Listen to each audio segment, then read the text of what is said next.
Hi, everybody. It's Deirdre Fay, and I have been thinking a lot about one of the greatest complications that happens to any of us in healing.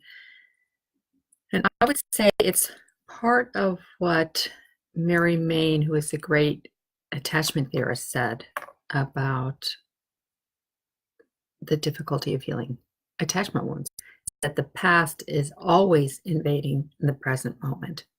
It's really a simple statement, and it's hard and profound to get. So it kind of looks like this. I'm going to try doing a little drawing here. I do this with people in my office, so I thought it might be helpful here. Is that we're here in the present moment. And in the present moment, we can talk about what's going on. We can engage about life. And then we have the past. So if this is the present, and this is the past. Now, if we're in our present moment, actually in the moment, not in all the ancillary experiences around, not in our interpretation, not in our thoughts, our feelings, our associations about this present moment, but where we're actually in the present moment, we can manage life. We are in our, what we talk about, we have our resources available to us. It's really when the past is invading this moment that life gets difficult. And there are two different, how do I want to say it? Two different motivations that go on here. The past has all these time capsules that are stuffed with undigested and digested material. But if it's undigested, it has more of a charge to it.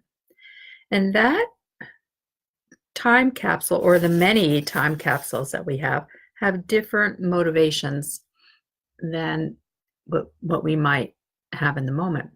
In the moment, first we have to move through our different strategies to manage this, right? We have strategies that we have that keep the past tucked away nicely. We have this current moment, and what we try to do is use our strategies to manage this. But what is underneath the strategy, not the past strategy, although it might be tied to the past, but what is the need that we have in the present moment? And it's not like a big fantastical thing, like if my life changes dramatically, but it's simple needs that go on, that fuel our present moment motivation. But it also is that what is buried in each of these time capsules, or multiple needs that are in these time capsules, and they have a different need. And the past, you've probably heard me say this before, that our child developmental need is to get our needs met from the outside. It's just the biological behavioral reality. We need our needs to get from the outside. Our adult task, though, is to know that we have a self, that we are inside ourselves, and that we can be with what we need and get that need met outside, but not be solely looking for it on the outside. So this gets into a conflict, right? If we're in the past, how do I want to say, if we're in the present, but our felt experiences in the past, in the internal family systems language, we call this being in a part. If I'm in a part of me, I'm going to be diving into the needs that this part has, and I'm going to be seeking those needs from the outside. I'm not going to want to get it met on the inside. It's going to feel like, why should I get it on the inside? And so there's this problem, a dilemma that occurs right here, and it's basic. It happens all the time. It happens to, I'd say, most of us all the time. It's just the reality, right? We have needs come up, because we never had them, we never, how do I want to say this in English? I was never taught to have it inside. I didn't know how to turn. I never learned how to have those needs met. I never learned how to turn inside to get those needs. I'm going to still be doing my old patterns of looking for it on the outside. But this is where the ruckus happens, because I want you to give me something in here. But the people that we're living with in this current reality are actually living in this reality, not in this reality, right? They see us as who we are in this current age, time, chronological time zone. They don't see us here.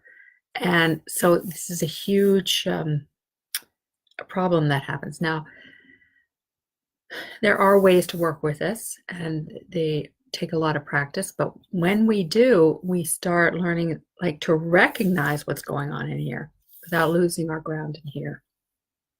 We stay centered in the present moment more and more and more, and then we can deal with really be kindly connecting rather than using a strategy to push this down.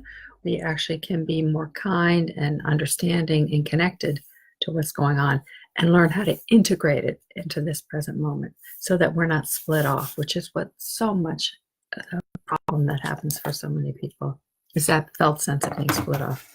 So I hope that makes sense. Hi, you guys. Good to have you all there. Hi, Jill's waving.